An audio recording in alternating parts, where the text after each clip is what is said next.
Hello and welcome to this week's edition of What the Howell is going on? Teddy wanted me to do that. He's our real estate barker, aren't you, baby? What is going on this week in the real estate market? Let's start off by talking about our economy. Is it doom and gloom for the new year? Where are we at?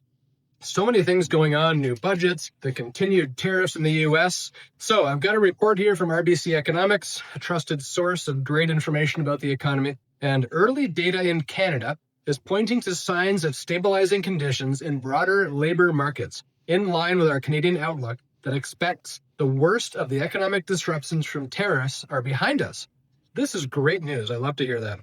The issue that's in focus is Canadian household spending has remained strong this year, despite heightened trade uncertainties, sharply slower population growth, and a softening labor market. So heading into 2026, we expect persistent spending resilience, which could add to inflation pressures, keeping the Bank of Canada on hold. We're kind of already expecting that. The Bank of Canada has already kind of indicated that they're not going to lower interest rates any further in the short term, especially because they don't want to have an inflationary issue. So the government's kind of changed their focus over to fiscal spending. They've just released the new budget, and there's going to be doing some things to stimulate the economy, create some new trade relationships among the provinces and with other countries. So very exciting things that are happening, a very strong outlook in my opinion. In terms of our Escarpment Niagara Appointment Centre, this helps us to understand the demand side of the real estate business. What is happening? We're seeing the 10.5 showings on average being the needed to get properties sold right now. So it's definitely a buyer's market still in most neighborhoods. We are seeing some differences in different areas, but for the most part, we're seeing buyer's market conditions still across the board. Showings have tapered off roughly 10 to 15% compared to earlier fall highs, which is notable for this time of year. And it's kind of plateaued though. It hasn't dropped off completely. And this pattern mirrors what happened in late 2021. And what's interesting about what happened in late 2021 and the current patterns is that it gave way to an early winter pickup in the market. So we're seeing good trend lines in terms of things coming up in the real estate market. In terms of Burlington specifically, we've seen the number of listings has been going down compared to last week. Also, the number of sales has dropped compared to the prior week as well, which makes sense. We've got about 4.5 months worth of supply in Burlington. So we're still seeing on the buyer's market side of things, the sales versus new listings ratio around 44% based on the last 30 days, which is in buyer's market territory, but it's approaching that balanced area. So it's starting to inch up toward that 50%.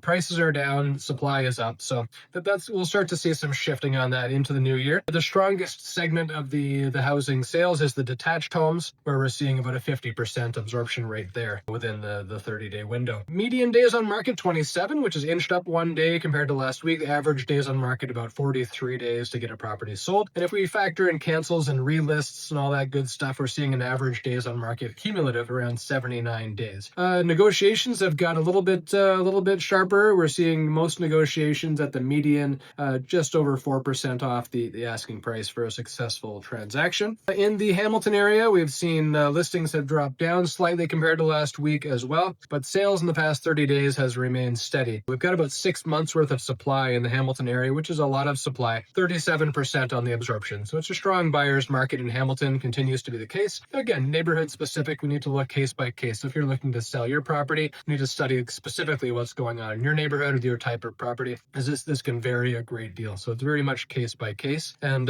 one of the real keys to the current market is strategic pricing, really understanding the value of the property, knowing exactly where the market is. The market's down, so we need to be cognizant of that, pricing the properties strategically and within the striking zone of what they should sell for. And then we'll see some success. If properties are overpriced, they're just going to sit. And generally, if you sell a property within the first 2 to 3 weeks, you're going to do the best in terms of the sale price versus the list price. If you're on the market 90 days and you've been reducing the price, you'll end up taking more of a discount generally than you would have originally got. So best to try and price that property to get it sold within that first 30-day window. The median days on market in Hamilton's 30, average of 48 based on the successful sales. If we look at cancels, relists, all that good stuff, the average ends up being around 74 days on market across the board. We're seeing around 4% off for most successful trades in Hamilton. In the Oakville area, we've got 383 active listings, so that's down slightly from last week. Number of sales in the past 30 days is up a tiny bit. It's only 78 sales. We've got just under 5 months worth of supply in the Oakville area, and it's trending up toward a balanced market, but it's at 44% on the absorption, which is still still in the buyer's market zone, but again, it is trending up toward that 50%. The